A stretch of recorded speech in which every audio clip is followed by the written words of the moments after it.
ব্যবসা বাণিজ্য অর্থনীতি বিষয়ক আরটিভি সাপ্তাহিক আয়োজন বিজনেস টকে আপনাদের সবাইকে স্বাগত জানাচ্ছি আমি সৈয়দ আশিক রহমান। দর্শক, অব্যাহত মূল্যস্ফীতি, ডলার সংকট, ব্যাংকে তারল্য সংকট, খেলাপি ঋণে উচ্চ হার, রাজস্ব আয়ে ঘাটতি সহ অন্যান্য সংকটকে সঙ্গে নিয়ে শুরু হয়েছে নতুন বছর 2025। তবে এসব সংকটকে ছাড়িয়ে সবচেয়ে বেশি শঙ্কা জাগাচ্ছে কলকারখানা বন্ধ হয়ে যাওয়ার ঘটনা। 5 আগস্টের গণঅভ্যুত্থানের পর যৌক্তিক অযৌক্তিক নানান দাবিতে দেশের অনেক কলকারখানায় আন্দোলন শুরু করে শ্রমিকরা। কোথাও কোথাও ভাঙচুর এবং অগ্নিসংযোগের ঘটনাও ঘটে। শ্রমিকদের পাশাপাশি এইসব ঘটনার পেছনে রাজনৈতিক ইন্ধনের প্রমাণও পাওয়া গেছে অনেক কারখানায়। এতে উৎপাদন ব্যাহত হয়ে দেশের শিল্প খাত ব্যাপকভাবে ক্ষতিগ্রস্ত হয়েছে। উদ্যোক্তাদের কেউ কেউ হয়ে পড়েছেন ঋণ খেলাপি। লোকসান সামলাতে না পেরে কেউ কেউ বন্ধও করে দিয়েছেন কারখানা। বিজিএমইর হিসেবে গত কয়েক মাসে অন্তত 100টি পোশাক কারখানা বন্ধ হয়েছে। এতে কাজ হারিয়ে বেকার হয়েছেন অন্তত 50,000 কর্মী। সম্প্রতি কিয়া গ্রুপের 4টি কারখানা স্থায়ীভাবে বন্ধ হয়ে গেছে, যেখানে কাজ করতেন কয়েক হাজার কর্মী। বিশ্লেষকদের অনেকে বলছেন, কর্মসংস্থানকে ঘিরে দেশে জুলাই বিপ্লবে শুরু হয়েছিল, অথচ সফল বিপ্লবের পরে কারখানা বন্ধ কিংবা কর্মসংস্থান সংকুচিত হয়ে যাওয়া দেশের অর্থনীতির জন্য সুখকর নয়। এমন প্রেক্ষাপটে কলকারখানা বন্ধ হওয়ার প্রবণতা ঠেকানোর পাশাপাশি কর্মসংস্থান সৃষ্টি সহায়ক শিল্পায়নের গতি বাড়াতে করণীয় সামনে রেখে আজ আমাদের আলোচনার বিষয় বন্ধ হচ্ছে কারখানা, করণীয় কি। আর এ বিষয়ে আলোচনার জন্য আজ আমাদের সঙ্গে স্টুডিওতে আছেন এফবিসিসিআইয়ের সাবেক পরিচালক, Australia Bangladesh chamber of commerce and industry এবিসিসিআইয়ের সভাপতি সৈয়দ মোয়াজ্জেম হোসেন। অনলাইনে যুক্ত আছেন বিকেএমের সাবেক সভাপতি ফজলুল হক এবং অর্থনীতিবিদ ডক্টর সাইম আমির ফয়সাল। যাচ্ছে মূল আলোচনায়। জনাব মোয়াজ্জেম হোসেন, বিজিএমই বলছে গত কয়েক মাসে শতাধিক পোশাক কারখানা বন্ধ হয়ে গেছে। এর কারণ কি? কেন এতগুলো কারখানা বন্ধ হয়ে গেল এই অল্প সময়ের মধ্যে? বিজিএমই বলছে শতাধিক কারখানা কিন্তু পুরোপুরি বন্ধ হয়ে গেছে। অলমোস্ট 70-80টা পুরোপুরি বন্ধ। 70-80টা একেবারে পুরোপুরি বন্ধ। আর ধরেন প্রায় 400-র উপরে, 430-30-এর মতো হবে। এগুলো বন্ধ হয়েছে, কিছু হাফ, কিছু অর্ডার নেই, কিছু কাজ করতে পারছে, কিছু পাচ্ছে না। এরকম অবস্থাতে আছে প্রায় আরও টোটাল আরও 300-350 এগুলো ফুললি ক্লোজ করেনি, কিন্তু হাফলি ক্লোজড। অর্ডার পাচ্ছে না, বেতন দিতে পাচ্ছে না ঠিক মতো, ব্যাংক ফ্যাসিলিটিস নাই। যারা ব্যাংক করতে যে 7-8-10টা ব্যাংকের সাথে, সেই ব্যাংকগুলো তো 50,000-1 লাখ টাকার বেশি দিচ্ছে না, সো এলসি করতে পারছে না। So these are the lot of things are there. এবং এগুলোর কারণে not only the garments industry, আমি শুধু বিজিএমের কথা বলবো না, I am talking about the entire production sector, the industrial সেক্টরে এই পরিস্থিতিটা এখন বিরাজমান। তো আমরা এই পরিস্থিতি কীভাবে উতরাতে হবে, আপনি যদি সে কথাটা বলেন, সেটার সাথে লিঙ্কেজ একটা দুটো নাম। If you talk about the garments industry, তাহলে আমাদেরকে বহির্বিশ্বের অর্ডারটা আমাদেরকে আনতে হবে। অর্ডার যদি থাকে, আমাদের অনেক ইন্ডাস্ট্রি হয়তো সচল হয়ে যাবে গিয়ে। এবং অর্ডার থাকলেও অর্ডার প্রাইস ঠিক মতো থাকতে হবে। প্রাইস যদি ঠিক থাকে, তাহলে আমরা হয়তো প্রফিটেবলি চালাতে পারবো। তারপরে ব্যাংক ফ্যাসিলিটিসগুলো আমাদেরকে ডেভেলপ করতে হবে। ইদানিংকালে আবার শুরু হয়ে গেল গিয়া ডলার প্রবলেম হয়ে গেল গিয়া, ডলারের প্রাইস হুট করে বেড়ে গেল গিয়া। হয়তো বলবেন যে গার্মেন্টস ইন্ডাস্ট্রির জন্য যারা এক্সপোর্ট করে তাদের জন্য ভালো হতে পারে, কিন্তু তাদের এক্সপোর্ট ব্যাক টু ব্যাক এলসিতে আমার কোনো বেনিফিট নেই। If I get $100, I have to pay $100 back to back LC. So I have no benefit. So whatever I have the benefit, which is a CM portion is how much? It is আপনার যদি কিছু কিছু জায়গাতে 15% থেকে up to 25%, 30% পর্যন্ত হয়তো CMA আমরা benefit পেতে পারি। কিন্তু on the other hand government impose A lot of দাবি দাবা ওয়ার্কারদেরকে অ্যাকসেপ্ট করছে। যেমন গত বছরের ডিসেম্বর মাসে আমরা প্রায় 19-20-25% ওয়েজ বাড়ালাম। এইবার আবার 9% কম্পালসারি করে দিল, আমাদেরকে বাড়াইতেই হবে। 18টা দফা আমাদের উপরে ইম্পোজ করে দিল। অ্যান্ড ওয়ার্কারের একটার পর একটা দফাগুলো ধরতেছে এবং ধরে সেগুলো নিয়ে তারা ক্লেম করতেছে। কারণ আজকাল এমন একটা পরিস্থিতির সৃষ্টি হয়েছে দেশে, যে কোনো গ্রুপ যে কোনো কিছু নিয়েই কথা বললেই সেটার জন্য একটা স্বস্তি পাওয়া যাচ্ছে। ঠিক আছে, এটা অ্যাকসেপ্ট করে নিলাম। আমরা আন্দোলন দেখতে যান, সবাই আন্দোলন করতেছে এবং সবার আন্দোলনে কিন্তু ফ্রুটফুল আন্দোলন হচ্ছে এবং সবাই বলছে ইয়েস, তোমারটা দাবি ঠিক আছে। আমাদের ওয়ার্কারদের এই দাবি ঠিক আছে এবং এরা এখন মাথার উপরে উঠে গেছে গিয়া। তো মাথার উপরে যাওয়াতে আমাদের অবস্থা খুব খারাপ। আসলে আমরা যারা ইন্ডাস্ট্রি করছে, যারা এই দেশের মানুষ, এরা এখন ফাটা পাশে মনে আটকা পড়ছে। দে আর নাও সাফারিং। কাউকে কিছু বলারও নাই, না আছে সরকার কাউকে বলবো যে সেখানে একটা সুরাহা করবো। আমাদের না আছে ঠিকমতো বিজিএমই যেটা আমাদেরকে রিপ্রেজেন্ট করে, সে বিজিএমই আজকে নাই। একটা অ্যাডমিনিস্ট্রেটর চালাচ্ছে। বিজিএমই নাই কেন? হোয়াট ইউ আন্ডারস্ট্যান্ড, বিকজ একটা অ্যাডমিনিস্ট্রেটর চলছে, অ্যাডমিনিস্ট্রেটর দিয়ে আপনি তো আর একটা ইন্ডাস্ট্রিয়াল সেক্টর চালাতে পারেন না।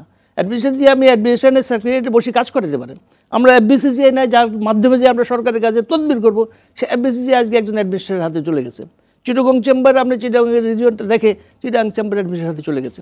সো মেজর ইস্যুগুলো যেগুলো ডিল করবে, যারা ডিল করার ব্যবস্থা করবে, যারা নেগোশিয়েট করবে, that negotiate party is not available. এগুলো তো হলো। ওয়ার্কারদেরকে যদি আপনি এখন যে কোনো একটা এজিটেশন যদি শুরু হয়, আমার আগে যে ফ্যাক্টরি অ্যাডমিনিস্ট্রেশন ছিল তারা ম্যানেজ করতে পারত, এখন তাদের ম্যানেজের হাতের বাইরে চলে গেছে। আমাদের ম্যাক্সিমাম গ্রুপের সবগুলো ইন্ডাস্ট্রি বেতন দিতে পারে না, বন্ধ হয়ে গেল গিয়া। ওর এফেক্টে প্রায় 50টা ইন্ডাস্ট্রি, সাথের ইন্ডাস্ট্রিগুলো বন্ধ হয়ে গেল গিয়া। এরকমভাবে বড় বড় ইন্ডাস্ট্রি গ্রুপগুলোতে যদি সমস্যা দেখা দেয়, তাহলে আমাদের অবস্থাটা কোন জায়গায়, এবং এটার এখন সুরাহাটা কি কি করতে কি সুরা হবে, সুরাহার জন্য সমাধানগুলো নিয়ে আপনার কাছে আমি পরে আবার আসবো।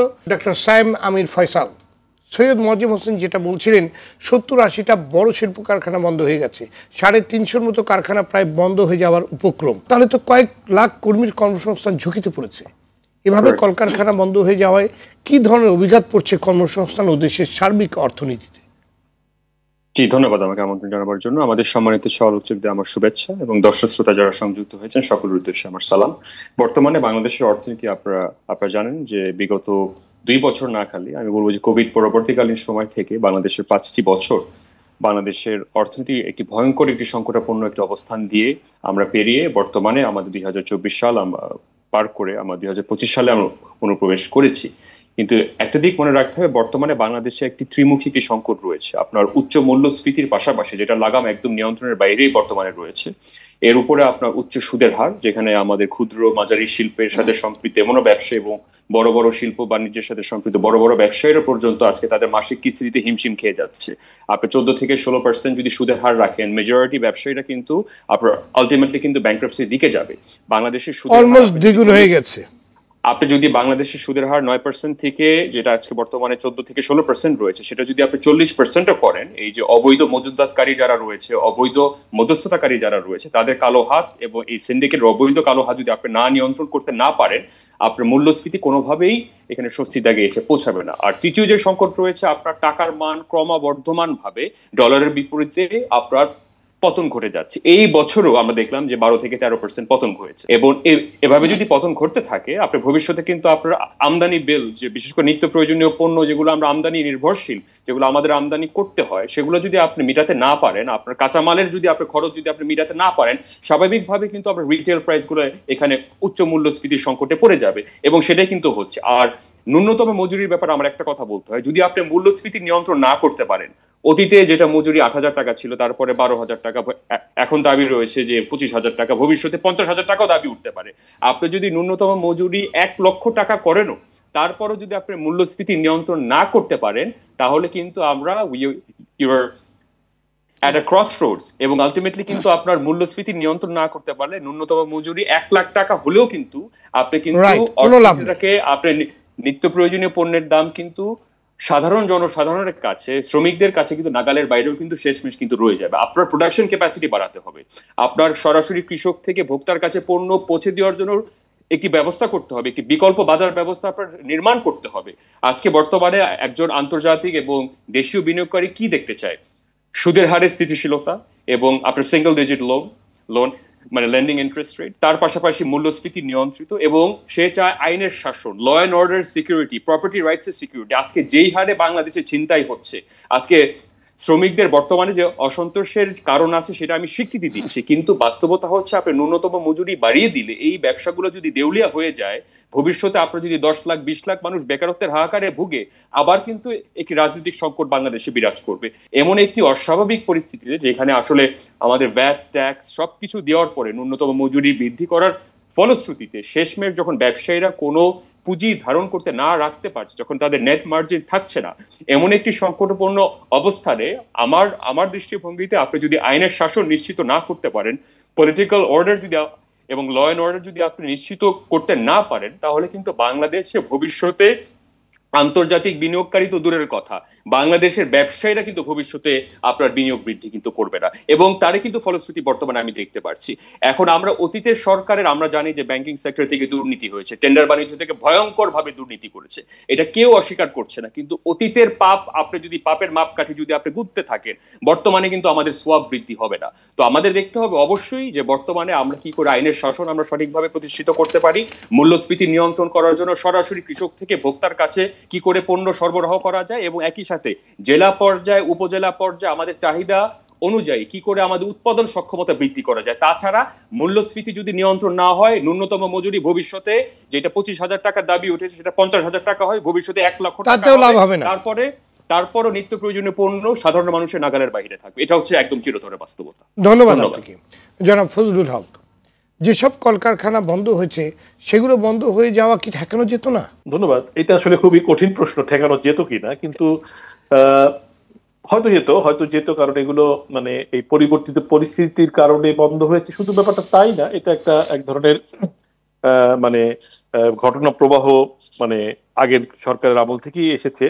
তো এইটা আইডেন্টিফাই করা খুব মুশকিল, কিন্তু যেটা আমরা ইজিলি আইডেন্টিফাই করতে পারি, এরকম একটা পরিবর্তিত পরিস্থিতিতে গণ অভ্যুত্থানের পরে নতুন সরকার আসার পরে প্রথম কিছুদিন 2-5 সপ্তাহ ঠিক আছে আমরা মানলাম, কিন্তু এরপরে অর্থনীতি যে একটা বড় এজেন্ডা, অর্থনীতি যে একটা বড় বিষয়, এইটা কিন্তু আমি আসলে হতে পারে আমার বোঝার ভুল, হয়তো আমি কম বুঝি, একেবারেই কম বুঝি না কিছু, কিন্তু আমি আসলে নীতি নির্ধারক যারা, সেটা ছাত্র নেতৃত্ব থেকে শুরু করে একেবারে টপ পর্যন্ত খুব বেশি কিন্তু শুনি নাই। হ্যাঁ, যে আমার কাছে মনে হচ্ছে যে আমি এই কথাটা অনেকবার ইতিমধ্যে বলেছি যে অর্থনীতির ব্যাপারটা, অর্থনৈতিক উন্নয়ন বলতে যে বিষয়গুলো আমি দেখছি সেটা হচ্ছে ব্যাংক খাতকে সংস্কার করা, ব্যাংকের লুটপাট বন্ধ করা, অবশ্যই এটা প্রয়োজন, কিন্তু এখানে কিছু উদ্যোগ আছে, কিন্তু অন্য জায়গার উদ্যোগের পাশাপাশি যেই হাজার হাজার ব্যবসায়ী যারা এই লুটপাটের সঙ্গে কোনোভাবেই জড়িত না, এই অবৈধ লেনদেনের সঙ্গে কোনোভাবেই জড়িত না, তাদের ব্যবসা বাণিজ্য যাতে বন্ধ না হয়, অর্থনীতির মূল চালিকা শক্তি যেন অব্যাহত থাকে, সেটা শুধু রপ্তানি খাত না, অন্যান্য খাতেও, সেই ব্যাপারে যে কার্যকর পদক্ষেপ, সেই পদক্ষেপটা কিন্তু আমরা দেখছি না। আপনি দেখেন আমরা কিন্তু ইভেন এই যে মানে আমাদের মানে আশার আলো, আমরা তরুণ নেতৃত্বের কথা বলছি, এদের কাছ থেকে কি আপনি একবারও এই অর্থনীতি পুনর্গঠনের কথা শুনেছেন, কোনো পরিকল্পনার কথা শুনেছেন? আমরা কিন্তু এটা শুনছি না। মানে তাদের এজেন্ডাটা অন্য এজেন্ডা, সেগুলো গুরুত্বপূর্ণ, সেগুলোকে আমি মানে তাদের দৃষ্টিকোণ থেকে তারা যেগুলো গুরুত্বপূর্ণ মনে করছেন আমি তার সঙ্গে বিতর্কে যেতে চাচ্ছি না, কিন্তু আপনি যেভাবেই থাকুক, সরকারের ক্ষমতায় যেই থাকুক, অর্থনীতি তো প্রত্যেকটা মানুষের সঙ্গে জড়িত। আপনি দিন শেষে তো অর্থনীতি শেষ কথা, আপনি মানুষ ঠিক মতো, যিনি এই আমার সহ আলোচক যিনি বললেন যে একজন গরিব মানুষ তিনি ঠিক মতো বাজার করতে পারছেন কিনা, উনি ঠিক মতো কিনতে পারছেন কিনা, সেই জিনিসটা নিশ্চিত করা দরকার। এবং সেইটা কিন্তু, এবং আপনি দেখেন যে এই দ্রব্যমূল্য নিয়ন্ত্রণের জন্য, মূল্যস্ফীতি নিয়ন্ত্রণের জন্য একটা বেসিক যে রুল, যেটা ডেভেলপ কান্ট্রিতে খুব ভালো কাজ করে, যে ইন্টারেস্ট রেট বাড়িয়ে দিলে মুদ্রার সরবরাহ কমে যাবে এবং মানে দাম নিয়ন্ত্রণে চলে আসবে। এইটা আমি যতটুকু অর্থনীতি বুঝি, আমি অর্থনীতির ছাত্র না, বাট যতটুকু বুঝি সেখানে খুব ওয়েল স্ট্রাকচার্ড একটা সিস্টেম যেখানে কাজ করে, সেখানে এটা অনেক কার্যকরী। কিন্তু বাংলাদেশের মতো একটা ইউনিক সিস্টেম, যেখানে অনেক কিছুই কোনো ফর্মুলায় পড়ে না, যেখানে 4-5 জন লোক সবকিছু নিয়ন্ত্রণ করে, সেইখানে ইন্টারেস্ট রেট বাড়িয়ে দিয়ে যে আপনি যে আসলে মূল্যস্ফীতি কোনোভাবেই নিয়ন্ত্রণ করতে পারবেন না, সেটা কিন্তু অলরেডি প্রমাণ হয়ে গেছে। এবং আমরা শুনছি নীতি নির্ধারকের কাছ থেকে যে মূল্যস্ফীতি নিয়ন্ত্রণে না আসলে সুদের হার আরো বাড়ানো হবে, এবং অনেকে মনে করছেন, এবং এই ফর্মুলার কারণে কিন্তু প্রতিনিয়ত কর্মসংস্থান সংকুচিত হচ্ছে, শিল্পায়ন হচ্ছে না।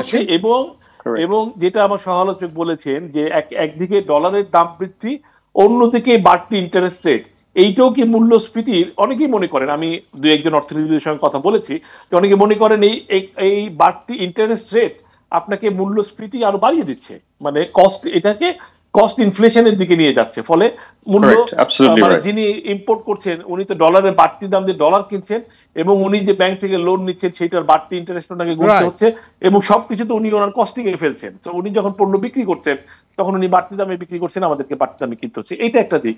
আর দ্বিতীয় দিক হচ্ছে, যেমন ধরেন এই যে আমি মজ্জেম ভাই শুরুতে বলছিল যে গার্মেন্ট সেক্টরের কথা, গার্মেন্ট সেক্টরটাই হয়ে গেছে মানে সকলের একেবারে একটা দৃষ্টি। আপনি দেখেন যে মূল্যস্ফীতি যে বাড়তি, এইটার দায় কি গার্মেন্টস মালিকদের? তাহলে এই গার্মেন্টস মালিকদের যেটা 5% মজুরি বৃদ্ধি যেটা নির্ধারিত ছিল, এখন বলা হচ্ছে যেহেতু মূল্যস্ফীতি অনেক বেড়ে গেছে সেহেতু আমাদেরকে এটা 9% বা এটা আরো বাড়ার মানে এভাবে কি বাড়তেই থাকবে তাহলে এটা, এবং এই অপরাধ তো আমাদের না, মূল্যস্ফীতি নিয়ন্ত্রণের দায়িত্ব তো গার্মেন্টস মালিকদের না, এবং গার্মেন্টস মালিকদের অপরাধেও মূল্যস্ফীতি হয় নাই, তাহলে এই দায়টা গার্মেন্টস মালিকদের কেন বহন করতে হবে একটা? আর বাংলাদেশের শ্রমিক কি শুধুমাত্র গার্মেন্টসে? আপনি যদি সরকারের পক্ষ থেকে দেখেন তাহলে 9% যদি গার্মেন্টস এর হিসেব বৃদ্ধি পায়, তাহলে অন্য সেক্টরে আপনারা কোনো, আমি তো আওয়াজও শুনি নাই কখনো যে অন্য সেক্টরে 1% বৃদ্ধি করতে হবে, এরকম আওয়াজ আপনি শুনছেন কিনা আমি শুনি নাই। তাহলে সমস্ত দায় কি গার্মেন্টস মালিকদেরই? এইরকম একটা অবস্থা দিয়ে অর্থনৈতিক উন্নয়ন খুব তাড়াতাড়ি, এবং আপনার মূল প্রশ্নে যদি আসি, কারখানাগুলো হয়তোবা বন্ধ ঠেকানো যেত, কিন্তু ওই যে বললাম যে মূল এজেন্ডাতেই মানে পুরো অর্থনৈতিক বিষয়টাই যেন একটু সেকেন্ডারিতে, মানে সেকেন্ডারি প্রায়োরিটিতে বা মানে গুরুত্ব পাচ্ছে না, টপ প্রায়োরিটিতে নাই আর কি, আমার কাছে মনে হচ্ছে। ধন্যবাদ আপনাকে জনাব সৈয়দ মোয়াজ্জেম হোসেন। গণ অভ্যুত্থান পরবর্তী সময়ে বেশ কিছু শিল্প কারখানায় অগ্নিসংযোগের ঘটনা ঘটেছে, ভাঙচুর হয়েছে, এর মধ্যে অনেকগুলোই ইন্স্যুরেন্স করা ছিল, কিন্তু শোনা যাচ্ছে যে ওই সময় যেসব কলকারখানাতে ভাঙচুর করা হয়েছে কিংবা অগ্নিসংযোগ করা হয়েছে কিংবা ক্ষতিগ্রস্ত হয়েছে, সেসব কলকারখানায় কোনো রকম আপনার ক্ষতিপূরণ দেবে না ইন্স্যুরেন্স কোম্পানিগুলো, তাহলে এইসব কলকারখানাগুলো কীভাবে ঘুরে দাঁড়াবে? এই ইন্স্যুরেন্সের পলিসিটা অবশ্য বুঝতে হবে যে ইন্স্যুরেন্স পলিসিটা তারা কি ইন্স্যুরেন্সটা নিয়েছিল সেটার উপর নির্ভর করে হয়তো অনেক সময় দেখা গেছে যে আমি এই যে মবের বিষয়টা আমি ইন্স্যুরেন্সে রাখি নাই, ফায়ারটা শুধু রাখছি, ঠিক আছে, তো ভাঙচুর করছে কিন্তু ফায়ার হয় নাই, তো সেখানে তারা এই সমস্ত ক্লজগুলো দিয়া যতটুকু নিজেরা সেভ করতে পারে, যতটুকু না দিয়ে পারে, মানে যতটুকু না দিয়ে পারে এটা সব চেষ্টা তারা করতেছে। আমার ব্যাংকের মতো অনেক ইন্স্যুরেন্স কোম্পানির হাতে টাকাও নাই, না তা তো নাই, এখন ইন্স্যুরেন্স কোম্পানির সাফারিং অলসো। এখন সবচেয়ে বড় কথা হলো যে আমাদের ফজলু ভাই খুব সুন্দর কথা বলছেন, উনি তো বলতেছেন যে প্রায়োরিটি ইকোনমিক্সের মানে অর্থনীতির ব্যাপারে কোনো প্রায়োরিটি নেই। আজ পর্যন্ত আমি এখনো দেখলাম না, ইনক্লুডিং আবার টপ বস থেকে, যে কেউ ইম্পর্টেন্ট এই সাবজেক্টটা নিয়ে, অর্থনীতি নিয়ে দেশের কারো কোনো মাথা ব্যথা আছে বলে মনে হচ্ছে না। সংস্কার নিয়ে মাথা ব্যথা হচ্ছে, নির্বাচন নিয়ে মাথা ব্যথা হচ্ছে, রাজনীতিবিদেরও নির্বাচনের কথা বলতেছে, তারাও কিন্তু আমাদের অর্থনীতির কথা খুব একটা বলতেছে না। আপনার ছাত্ররা তো ওই ধারের কাছেও নেই, কারণ তারা অর্থনীতির সাথে সম্পর্কিত না। এখন এমন একটা পরিস্থিতি একটা দেশের, যাকে অর্থনীতি টোটালি আপনার বাইরে রেখে আপনি কী করে একটা দেশকে চালাবেন আমি জানি না। আমরা চাই যে গভর্নমেন্টের কাছে, যে গভর্নমেন্ট যেন আমাদের এই ইন্ডাস্ট্রিয়াল এক্সিট প্ল্যানটা করুক, ব্যাংক্রাপসি প্ল্যানটা করুক, কারণ ব্যাংকে আমি দেনা দেয়, আমাকে আমৃত্যু পর্যন্ত এই দেনা কিন্তু থেকে যাবে, আমার ছেলে মেয়েদের উপরে ধরবে বা নাতি নাতকুকে যদি ধরবে যে টাকা শোধ করার জন্য। তো সেই জন্য ব্যাংকে এখন কোলেটারাল একটা দুইটা নাম, signature personal guarantee, cheque blank cheque, collateral security, তারপরে যাই আপনার ওই মর্টগেজের সব দলিলের উপরে সিগনেচার, যত কোম্পানি আছে সবগুলোকে অ্যামালগেট করে একটা কোম্পানি, মানে সবগুলোকে আমাকে একসাথে করে ফেলছে। এখন একটা কোম্পানি ফেল করলে ওই 60টা কোম্পানি ধরবে। তো এইরকমভাবে কোলেটারাল দিয়ে সিকিউরিটি দিয়ে বাংলাদেশে যে ব্যবসা করতেছে, এটা পৃথিবীর কেউ শুনলে তার আশ্চর্য হয়ে যায়, হাউ ইট ইজ পসিবল। একটা ইন্ডাস্ট্রি করতে গেলে 35টা জায়গার থেকে আপনার সার্টিফিকেশন নিতে হয়, এটা শুনলে তারা পাগল হয়ে যায়। ইন্ডাস্ট্রিয়াল এজেন্ট হবে করতে গিয়ে বিদেশ থেকে কোনো ফান্ড আসবে না। এখন আগামী 1 মাস 2 মাস পর থেকে যে নির্বাচনের জন্য যে রাজনীতিবিদরা যে আন্দোলন শুরু করবে, যা বুঝতেছি আমরা, তখন আমরা আরও কোথায় যাবো আমি জানি না। বিদেশে আমি এই recently I had been in abroad, আমি অনেক বায়ারের সাথে কথা বলতে গেছিলাম, এবং তারা বলছে যে তোমরা আগে স্থিতিশীলতায় আসো, তারপরে অর্ডার প্লেস করবো। আমাকে অর্ডার দিয়া আমি ফ্যাক্টরি খালি রাখছি, আমার ফ্যাক্টরিতে দেখা গেল যে আমার ফেব্রুয়ারি মাসের অর্ডারগুলো তারা এখন পর্যন্ত কনফার্ম করেনি, ডেলিভারি ফেব্রুয়ারিতে। তো how you can do this? Because they are scared, they are thinking $1 বেশি দিয়ে হলে তারা ইন্ডিয়াতে যাবে, $3 বেশি দিয়ে হলে টার্কিতে যাবে, $2 বেশি দিয়ে হলে চায়নাতে যাবে। Why they will come to me? এখন আমাদের এই অনিশ্চয়তার মধ্যে কেউ পা দিতে চাচ্ছে না। সো এই হলো সিচুয়েশন। ধন্যবাদ আপনাকে। ডক্টর সায়েম আমির ফয়সাল, ক্ষতিগ্রস্ত শিল্প কারখানাগুলো উৎপাদনে ফিরতে না পারায় অনেক উদ্যোক্তা ঋণ খেলাপি হয়ে পড়েছেন, ফলে তারা নতুন করে এসি খুলতে পারছেন না। এটাকে আপনি কিভাবে দেখছেন? তাহলে ফ্যাক্টরিগুলো চলবে কিভাবে? ইন্ডাস্ট্রি মানে চাকা ঘুরবে কিভাবে? ডেফিনেটলি আমাদের বাংলাদেশে আসলে বিগত 40 বছরের একটি দাবি রয়েছে যে বাংলাদেশে একটি সুস্পষ্ট একটি ব্যাংক্রাপসি আইন দরকার। আপনি যদি আমেরিকাতে দেখেন, OECD দেশগুলোতে দেখেন, ইউকে, ইউরোপিয়ান ইকোনমিগুলোতে দেখেন, এমনকি আমাদের প্রতিবেশী দেশগুলো রয়েছে, ইন্ডিয়াতে, আপনি চায়নাতে যদি দেশগুলোতে দেখেন, সেখানে কিন্তু একদম সুস্পষ্ট একটি ব্যাংক্রাপসি ল রয়েছে। অনেক ব্যবসায়ী রয়েছে যারা কিন্তু অনিচ্ছাকৃতভাবে কিন্তু ঋণখেলাপি হচ্ছে। তাদেরকে আপনার ইচ্ছাকৃত ঋণখেলাপির সাথে এক কাতারে যদি আপনি রেখে যদি মাপকাঠিতে যদি আপনি রাখেন, তাদের সাথে এটা চরমভাবে একটি অন্যায় হবে। বিশেষ করে যারা আসলে ব্যাংকের অর্থ নিয়ে জামানত রেখে বাংলাদেশের শিল্পে, বাংলাদেশে এখানে বিনিয়োগ করেছে, তাদের সাথে এটা অন্যায় হয়ে যাবে। বর্তমানে যে চাপটা বর্তমানে আমাদের ব্যবসায়ীদের উপরে প্রয়োগ করা হচ্ছে, যেটা আমি মনে করি অ্যাবসলিউটলি আনফেয়ার। আপনি যদি গুড প্র্যাকটিসেস যদি সঠিকভাবে যদি আপনি তাদেরকে ভালো ভালো ব্যবসায়ীদের যদি আপনি সঠিকভাবে মূল্যায়ন না করতে পারেন, আপনার জেলা পর্যায়ে যদি আবারও যদি বেকারত্বের একটি প্রকোপ অবস্থান বিরাজ করে, তাহলে কিন্তু ভবিষ্যতে একটা নির্বাচনের মৌসুম আসছে।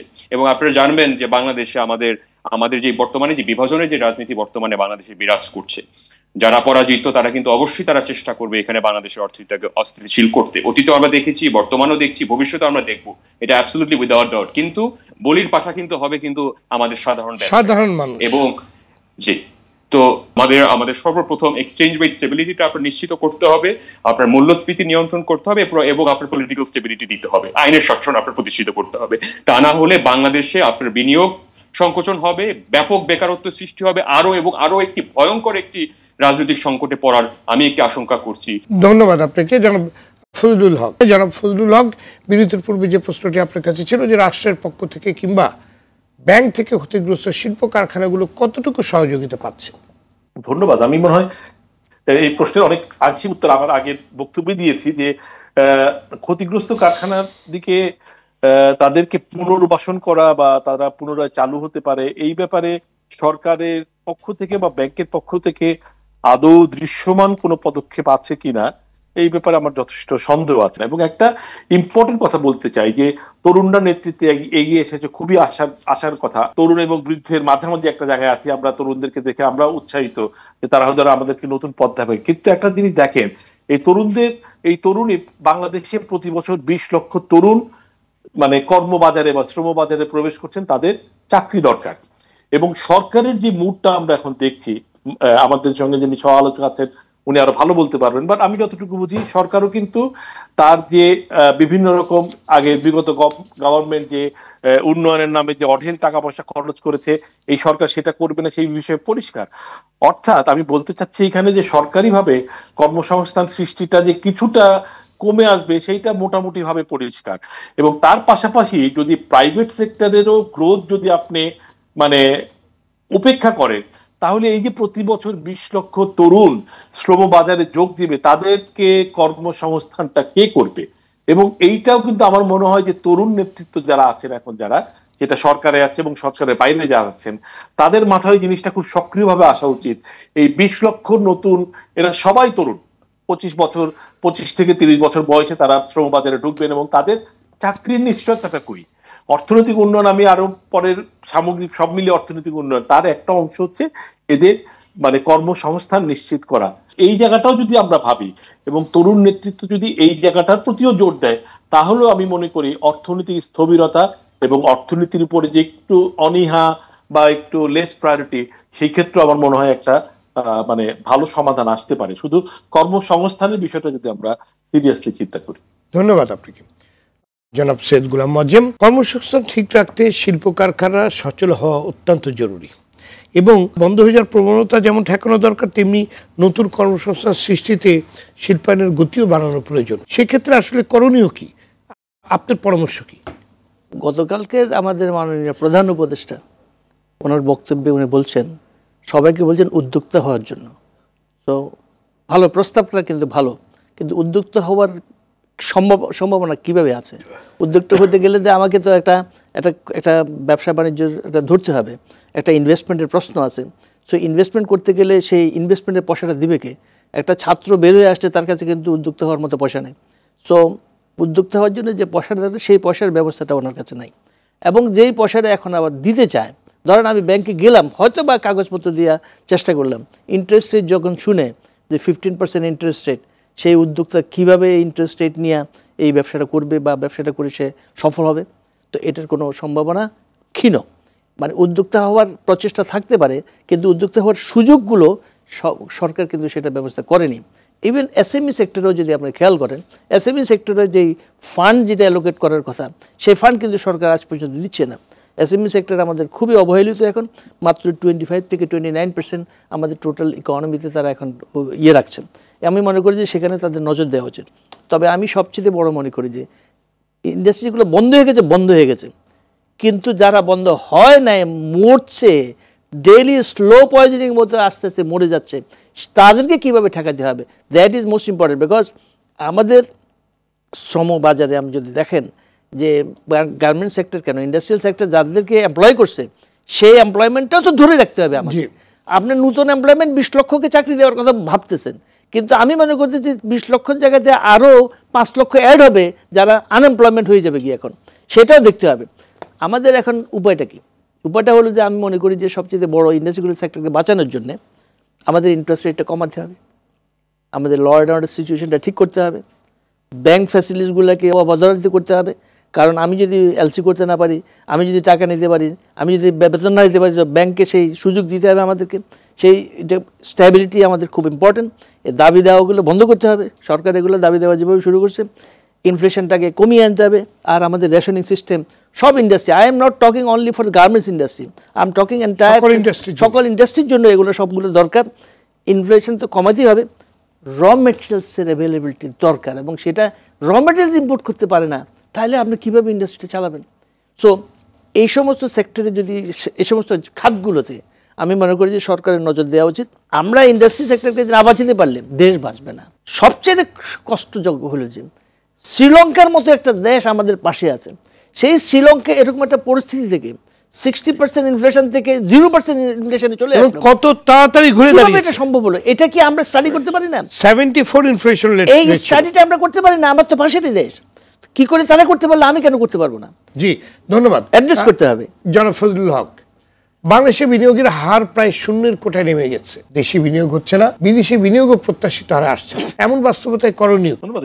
এটা মানে আমরা তখন যে আলাপ করলাম তার একটা সারমর্ম যদি আমরা টানি, এরকম একটা পরিস্থিতিতে বিনিয়োগ মানে কেন আশা করবে, যেটা মজ্জেম ভাই বলছে যে যারা বিনিয়োগ করে আছে তারা তো তাদের এক্সিস্টিং বিনিয়োগটাকে রক্ষা করার কাজে এখন ব্যস্ত। প্রথমত ধরেন আমি আমার এক্সিস্টিং মানে বিনিয়োগ নিয়ে হিমশিম খাচ্ছি, তো আমি তো নতুন বিনিয়োগের কথা চিন্তা করবো না। এবং আপনি আমার ভাই, আপনি দেখছেন যে আমি হিমশিম খাচ্ছি আমার প্রেজেন্ট নিয়ে, তাহলে আপনি ভাববেন যে ভাই আমি এখন ইনভেস্টমেন্ট নাই করি, পরে করি, এটি স্বাভাবিক। হ্যাঁ, এবং পাশাপাশি হচ্ছে যে যখন দেশীয় বিনিয়োগকারীরা বিনিয়োগ করে না, তো সেইখানে কোনো বিদেশি বিনিয়োগকারী বিনিয়োগ করতে আসবে না। এটা একেবারে থাম্ব রুল, ইকোনমির একেবারে থাম্ব রুল। কারণ বিদেশিরা তো আর মানে মঙ্গল গ্রহ থেকে সে হঠাৎ করে এখানে বিনিয়োগ করবে না। সে বাংলাদেশে আমার সঙ্গে কথা বলবে, আপনার সঙ্গে কথা বলবে, না হলে ফয়সাল সাহেবের সঙ্গে কথা বলবে, তারা এখানে বোঝার চেষ্টা করবে, তারা হয়তো একটা পার্টনার খুঁজবে, ওয়ার্কিং পার্টনার খুঁজবে বা ইনভেস্টমেন্ট পার্টনার খুঁজবে। তারা যখন কথাবার্তা বলে এবং তারা খোঁজ খবর রাখবে, এবং একটা পরিস্থিতি, একটা যখন আপনি গোলযোগপূর্ণ পরিস্থিতি থাকে, আমরা যতটুকু খারাপ মনে করি বাইরে থেকে পরিস্থিতিটা এর চেয়ে অনেক বেশি খারাপ মনে হয়। এটাই কিন্তু পৃথিবীর নিয়ম, যে আমরা ভিতরে আমরা এখানে অভ্যস্ত হয়ে গেছি, এটা আমাদের কাছে অত খারাপ লাগে না। কিন্তু বাইরে থেকে কিন্তু যেমন ধরেন আপনি ঢাকার পরিস্থিতি কি এমন কোনো কিছু যে কয়েকটা দেশ বিশেষ করে ব্রিটেন বাংলাদেশে ভ্রমণের ব্যাপারে এক ধরনের সতর্কতা জারি করেছে, কিন্তু আমরা যারা ভিতরে আছি তারা আমরা মনে করছি এটার কোনো যুক্তিই নাই। দ্যাট ইজ দ্য রিয়েলিটি, যে আমাদের এখানে আমরা ঠিক ওই রকম কোনো মানে আশঙ্কাজনক পরিস্থিতি হয় নাই। তার মানে হচ্ছে যে পরিস্থিতিটা বাইরে থেকে আরেকটু জটিলই মনে হয় সব সময়। আমরাও যখন বাইরের পরিস্থিতি দেখি এবং ওইখানকার লোকজনের সঙ্গে কথা বলি, আমাদের মনে হয় যে আমরা একটু বেশি আতঙ্কিত। সো বিনিয়োগকারীদের ক্ষেত্রে ব্যাপারটা একইভাবে প্রযোজ্য। ফলে যতক্ষণ পর্যন্ত আপনার এই ল অ্যান্ড অর্ডার এবং রাজনৈতিক স্থিতিশীলতা মানে একটা অভ্যুত্থান পরবর্তী এবং সংগ্রাম একেবারে একটা বড় ধরনের পরিবর্তন হয়েছে, এর পরের যে একটা স্থিতিশীলতা, সেই স্থিতিশীলতাটা কারণ এখন দেখছি আমরা যে নির্বাচন নিয়ে কথা কাটাকাটি অলরেডি শুরু হয়ে গেছে, তো ফলে মনে হচ্ছে যে নির্বাচন নিয়েও এক ধরনের অনিশ্চয়তার দিকে হয়তো আমরা আবার মানে যাচ্ছি কিনা, সেই আশঙ্কা কিন্তু অনেক বিনিয়োগকারীর ভিতরে থাকবে। কারণ একজন বিনিয়োগকারী কিন্তু 3 মাসের কথা চিন্তা করবে না, একজন বিনিয়োগকারী আগামী 10 বছরের কথা চিন্তা করবে, 20 বছরের কথা চিন্তা করবে। সো এইরকম চিন্তা থেকে এক ধরনের সামগ্রিকভাবে এক ধরনের মানে ল অ্যান্ড অর্ডার হচ্ছে একদম বেসিক, এরপরে ব্যাংকিং খাতের অস্থিরতা, অনেক ব্যাংক সংকটে পড়ে যাওয়া, এবং সব মিলিয়ে এক ধরনের যে অনিশ্চয়তা, রাজনৈতিক অনিশ্চয়তা আছে, এই সবই মানে কোনোটাই বিনিয়োগের জন্য সহায়ক মানে না।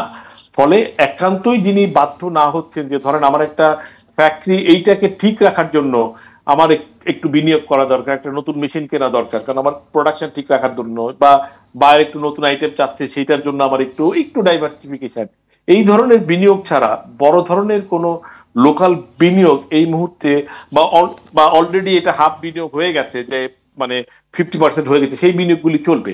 তো কিছু বিনিয়োগ কিন্তু থাকবে, মানে একেবারে যে জিরো একদম নতুন না, এটা কিন্তু নতুন বিনিয়োগ না, এটা পুরনো বিনিয়োগেরই একটা কন্টিনিউশন, সেইটা কিন্তু আছে। কিন্তু একেবারে পিওরলি নতুন বিনিয়োগ এই মুহূর্তে আমাদের আশা করাটা বোধহয় খুব সমীচীন হবে না, যতক্ষণ পর্যন্ত পরিস্থিতির একটা, আমি বলবো একটু বড় ধরনের উন্নতি, law and order, economic situation, banking sector এবং মানে পলিটিক্যাল স্টেবিলিটি, এইগুলোর যতক্ষণ পর্যন্ত একটা মানে রিমার্কেবল ইমপ্রুভমেন্ট না হচ্ছে, ততক্ষণ পর্যন্ত আমরা ইনভেস্টমেন্ট মানে খুব বেশি আশা করি না। কিন্তু একটা কথা বলে আমি শেষ করি এই পর্বে, যে আমাদের কিন্তু অপরচুনিটি এনর্মাস। আমি সবসময় পজিটিভ লোক, আমি এত নেগেটিভ কথা বলাটা একেবারেই পছন্দ করি না।